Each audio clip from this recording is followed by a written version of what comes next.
উত্তর চব্বিশ পরগনার বাগদায় মর্মান্তিক দুর্ঘটনা, বেঠোকে প্রাণ গেল ঠিকা শ্রমিকের। বিদ্যুতের তার টাঙানোর জন্য উঠেছিলেন ঠিকা শ্রমিক, আর তারপরে খুঁটি ভেঙে মর্মান্তিক মৃত্যু, শোকস্তব্ধ পরিবার।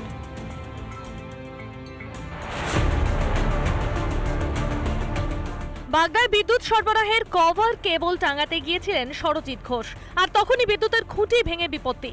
একটা ছেলে এখানে কাজ করতে এসেছিল আমাদের যে আরডিএসএস প্রকল্পের যে পিএর স্কিমে কাজ করার জন্যে। তারপরে পোল ভেঙে জলে পড়ে, ওরা সেফটি বেল্ট পড়াশোনা শুনেছি, এখানে পড়ে মারা গেছে। চেঙ্গা চাঁদপুর এলাকায় বিদ্যুতের খোলা তার কাটার সময় পাশের পুকুরে পড়ে থাকা বিদ্যুতের খুঁটি ভেঙে পড়ে। হেড মিস্ত্রি প্রকাশ দা জিজ্ঞাসা করলো যে পোলটা ঠিক আছে, গোড়া চেক করলো, বলে ঠিক আছে। তারপরে ওঠার পরে তার কাটছে, তা 8-10 মিনিট পরে ওই ক্ল্যাম্প খুলছে, ঝাঁকে ঝাঁকে আস্তে আস্তে পোলটা হেলে পড়ে গেছে।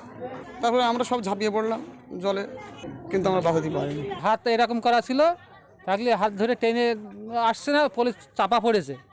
তারপরে ওই পলির আঘাত থেকে তোমার সেই দড়ি কল করে ওইদিক টানলে তারপরে বের হলো। সরজিৎকে বাগদা গ্রামীণ হাসপাতালে নিয়ে যাওয়া হলে চিকিৎসকরা তাকে মৃত বলে ঘোষণা করেন। উত্তর চব্বিশ পরগনা থেকে টিটপ বিশ্বাসের রিপোর্ট, রিপাবলিক বাংলা। পঞ্চায়েতের প্রধানকে অবিলম্বে সরাতে হবে, সেই দাবিকে সামনে রেখে আগুন জ্বালিয়ে প্রতিবাদ বিক্ষোভ স্থানীয় বাসিন্দাদের। উত্তর দিনাজপুরের ইসলামপুরের কমলগাঁও সুজালি গ্রাম পঞ্চায়েতে আগুন জ্বালিয়ে বিক্ষোভ।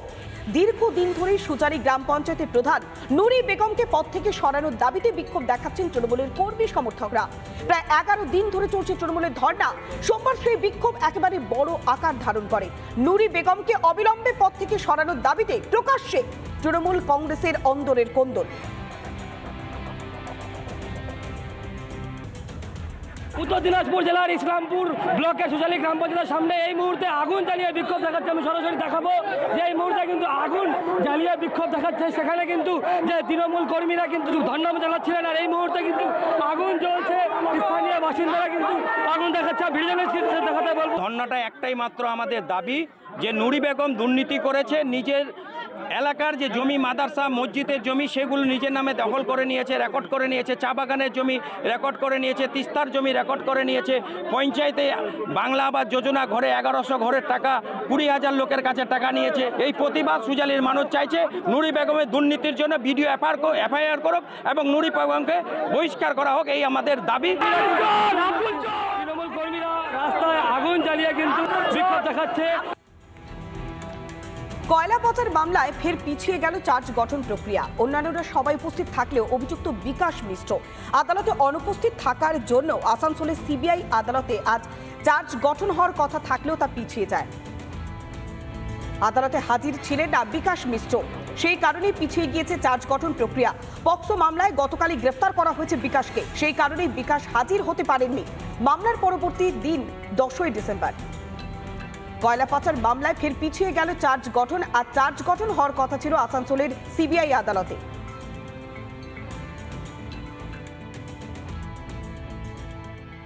সব আসামি এসেছিলেন, খালি একমাত্র বিকাশ মিশ্র আসতে পারেননি, কারণ ওনাকে কলকাতা পুলিশ কোনো একটি কেসে অ্যারেস্ট করেছেন এবং যতদূর খবর পেলাম সেটা হচ্ছে যে ওনাকে সেই কেসে পুলিশ কাস্টাডি নেওয়া হয়েছে, সেই কারণে ওনাকে এখানে প্রোডাকশন করা যায়নি। চার্জ গঠনের পরবর্তী ডেট দেওয়া হয়েছে 10-12। পুলিশ কাস্টাডি ওভার হলে তারপরে কিভাবে প্রোডাকশন দেবেন সেটা কোর্ট ডিসাইড করবে। 1-2 করে কেটে গিয়েছে 100টা দিন, এখনো পর্যন্ত খোঁজ মেলেনি সন্তানের। তাই সন্তানকে ফেরানোর দাবিতে বা ধর্নায় বসলেন বাবা।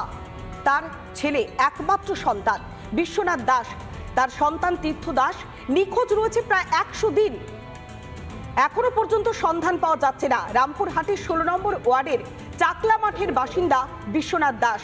তার ছেলে তীর্থ দাসের বয়স মাত্র 23 বছর। স্ত্রী মারা যাওয়ার পর থেকেই ছেলেকে ঘিরেই বাবার দুনিয়া।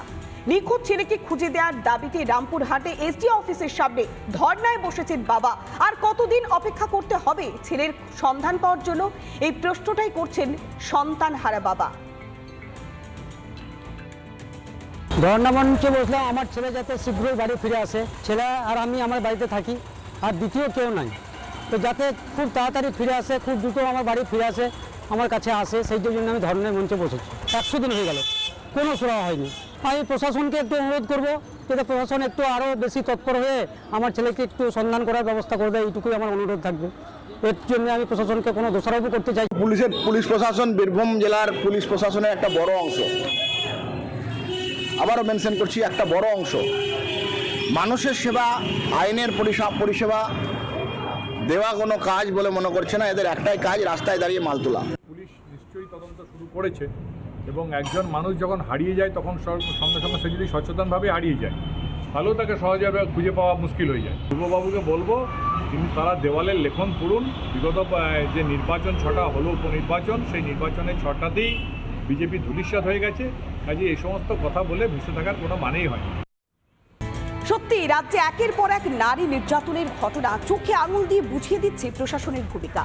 আর এবার প্রশাসনের ভূমিকা নিয়ে প্রশ্ন উঠছে কোন জায়গায়, না আবাসের তালিকায় নাম থাকার পরেও অনেকের নাম কাটা যাচ্ছে, আবার যারা অযোগ্য তাদের নাম আবাসের তালিকাতে থাকছে। রাজ্য জুড়ে আবাসে ভুরি ভুরি দুর্নীতির অভিযোগ, কিন্তু প্রশ্ন উঠছে একটাই, যারা ত্রিপল খাটিয়ে কোনো রকমের দিন গুজরান করছে টিন বা টালির ছাউনি বাড়িতে, তাদের জন্য প্রশাসনের টনক কবে নড়বে, কবে এই দুর্নীতি বন্ধ উঠবে, উঠছে প্রশ্ন।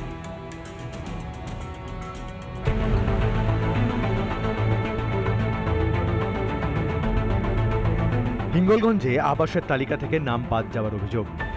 মাথা গোঁজার ঠাঁই বলতে টিনের ছাউনি, ত্রিপল, দরমার বেড়ার দেওয়াল, তবু আবাসের তালিকায় নাম না থাকার অভিযোগ। বাড়িটা একদম পুরো কিন্তু ভগ্ন দশা। বাড়ির যে উপরের যে কংক্রিট যে টিন আছে, সেই টিনগুলো কিন্তু একদম পুরো কিন্তু মানে মোর্চে ধরে গিয়েছে, যে ছাউনির টিন। আর চারিদিকে যে বাঁশের যে বেড়া কিন্তু ভেঙে পড়ে যাওয়ার জন্য কিন্তু কোনোভাবে ত্রিপল দিয়ে কোনোভাবে মাথা গোঁজার ঠাইটুকু করে তারা মানে রেখেছে। বছরের পর বছর এই ভাঙা ঘরেই বাস করতে হয় রূপমারীর দক্ষিণ বাঁশতলী এলাকাবাসীর একাংশকে। আগে আবাসের তালিকায় নাম থাকলেও সম্প্রতি সমীক্ষার পর নাম বাদ যাওয়ার অভিযোগ।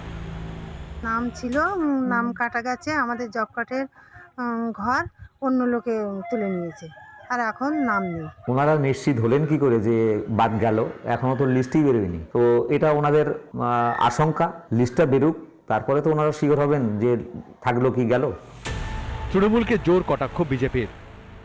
আবাস যোজনা প্রকল্পটি পশ্চিমবঙ্গের শাসক দল তৃণমূল কংগ্রেস দুর্নীতির এক নতুন পালক যুক্ত করেছে।